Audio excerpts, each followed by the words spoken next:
গামায় অবস্থা পুরা খারাপ। উঠতে উঠতে যান শেষ। এখনই সে আঘাত উঠতে হইব, কতক্ষণ যে লাগবো। কেমন লাগতেছে দুইজনের? জোস। পাহাড়ের ভিউ কেমন?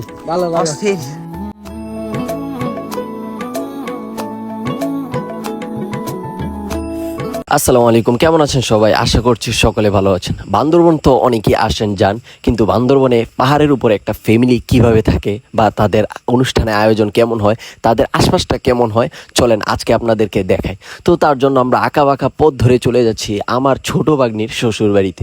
সো চলেন আপনাদের সাথে একটা সুন্দর মুহূর্ত শেয়ার করি। বান্দরবন নামের মতোই বান্দরবন শহর পুরোটাই সুন্দর। আপনি এটার ভিতরে যতই যাবেন ততই সৌন্দর্য পেতে থাকবেন এবং মুগ্ধ হতে থাকবেন। তো আমরা আঁকা পথ ধরে চলে যাচ্ছি আমাদের গন্তব্যস্থল। আর এটা হচ্ছে ঢাকা থেকে কক্সবাজার রেল লাইন, আর এটার উপরে দিয়ে আমরা চলে যাব পাহাড়ের উপরে।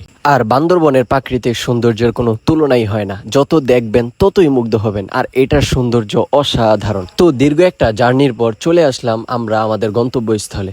তো এখন দেখতেছি আশপাশটা পুরোটাই ঘন জঙ্গল, সবাই খুশি। তো আমরা সবকিছু নিয়ে নামতেছি গাড়ি থেকে। আর বান্দরবনে এইসব গাড়িগুলো বেশি চলে, আর এগুলার দেখতে অনেক সুন্দর লাগে। আর বান্দরবনের একটা জিনিস হচ্ছে, পাহাড়ের উপরে যারা থাকে সবাই আনারস বাগান করে রাখে, আর এগুলাতে আনারস খুব সুন্দর সুন্দর দেখায়, আপনারা দেখতেই পাচ্ছেন। আর এগুলো অনেক ভালো লাগে। আপনারা এখান থেকে খাওয়ার যে একটা স্বাদ মজা, এটা ভিন্ন রকম। এই পাহাড়ি আনারস এটা আমরা চুরি করে হলে নিয়ে যাবো। আর এটা হচ্ছে আমার মামার বাইক। আর বান্দরবনে বাইক নিয়ে ঘোরার যে একটা ফিল, এটা যারা বাইকার তারাই জানে। তো অনেকক্ষণ ঘরে বসে থাকার পর আমার ভাগ্নি বলতেছে যে আশেপাশে পাহাড় আছে, একটু ঘুরে দেখতে পারোস। তো এই কারণে আমরা সবাই মিলে চলে যাইতেছি পাহাড়ের উপরে। আর এ হচ্ছে পাহাড়ের নিচ থেকে সুন্দর দৃশ্য। গামায় অবস্থা পুরা খারাপ। উঠতে উঠতে যান শেষ। এখনই সে আঘাত উঠতে হইব, কতক্ষণ যে লাগবো। আর এই যে আমার দুলাভাই উঠতেছে, তো বয়স বেশি যার কারণে উঠতে একটু কষ্ট হইতেছে, তারপরও খুব স্ট্রঙ্গার সাথে উঠতেছে।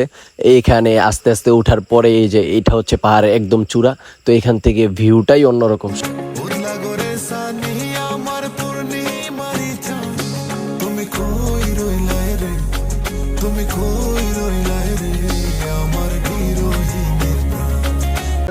কেমন লাগতেছে দুইজনের?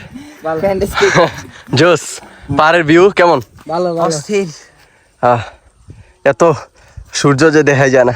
তো পাহাড় টাহাড় ঘোরা শেষ করে ছবি টবি তুলে এখন আমরা চলে যাচ্ছি বাসায়, যেহেতু 3টা বেজে গিয়েছে, গিয়ে খাবার খাইতে হবে। আর আতিথেয়তা নিয়ে যদি আমি কথা বলি তাহলে বান্দরবন একদমই সেরা। এটা আপনি পাহাড়ি অঞ্চলে না আসলে বুঝবেনই না। তো সবকিছু মিলিয়ে আজকের দিনটা খুবই উপভোগ করেছি, আলহামদুলিল্লাহ। তো আজকের ভিডিওটা এতটুকু। যদি ভিডিওটা ভালো লেগে থাকে তাহলে লাইক, কমেন্ট এন্ড শেয়ার করে অলওয়েজ পাশে থাকবা। আসসালামু আলাইকুম।